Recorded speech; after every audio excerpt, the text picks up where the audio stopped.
జిల్లాలో మరొక నేత కార్మికుడు ఉపాధి లేక ఆర్థిక ఇబ్బందులతో ఆత్మహత్య చేసుకొని చనిపోయినటువంటి పరిస్థితి నెలకొన్నది. సిరిసిల్ల పట్టణం సుందరైనార్కు చెందినటువంటి బత్తుల విఠల్ అనే పవర్లూమ్ అనుబంధ కార్మికుడు నిన్న రాత్రి ఉరి వేసుకొని చనిపోయాడు. అతనికి భార్య, ఒక కుమారుడు, ఇద్దరు కుమార్తెలు ఉన్నటువంటి పరిస్థితి ఉంది.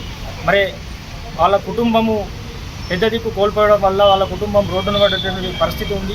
దీనికి ప్రధాన కారణము ఇప్పుడు ప్రభుత్వం అనుసరిస్తున్నటువంటి విధానాలు, తీసుకుంటున్నటువంటి చర్యలే ఈ ఆత్మహత్యకు కారణం అని చెప్పి మేము భావిస్తూ ఉన్నాము.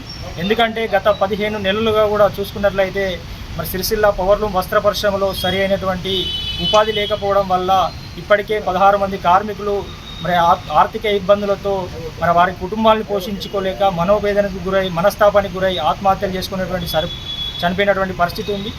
ప్రభుత్వము ఈ ఆత్మహత్యలను నివారించాలని, ఇక్కడ ఉన్నటువంటి కార్మికులకు, పవర్లూమ్ అనుబంధ రంగాల కార్మికులకు ఉపాధి కల్పించాలని చెప్పి మేము అనేక సార్లు ఈ ప్రభుత్వం కావచ్చు అధికారుల దృష్టికి తీసుకెళ్లిన సందర్భంగా రాష్ట్ర ముఖ్యమంత్రి గారే గత ప్రభుత్వం ఇచ్చిన బతుకమ్మ చీరల స్థానంలో మహిళా పొదుపు సంఘాల చీరలని 6 నెలల క్రితమే ఇస్తున్నామని ప్రకటించారు. కానీ ఇప్పటి వరకు కూడా, నిన్నటి వరకు చూసినట్లయితే అధికారుల లెక్కల ప్రకారం కూడా 1600 లూమ్స్ పైన కూడా ఇప్పటి వరకు చీరలు ప్రారంభం కానటువంటి పరిస్థితి ఉంది. ఇంత అలసత్వం అధికారులు చేస్తున్నటువంటి పరిస్థితి ఉంది.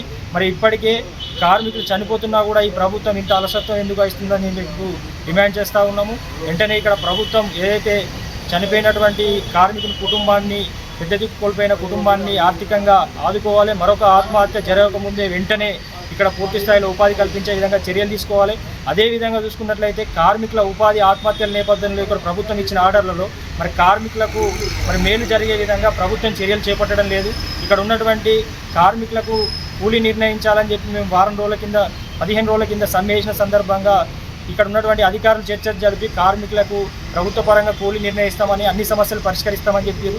ఇప్పటి వరకు యారన్ సబ్సిడీ ఇస్తామని ఇప్పటి వరకు కార్మికులకు ఇవ్వలేని పరిస్థితి.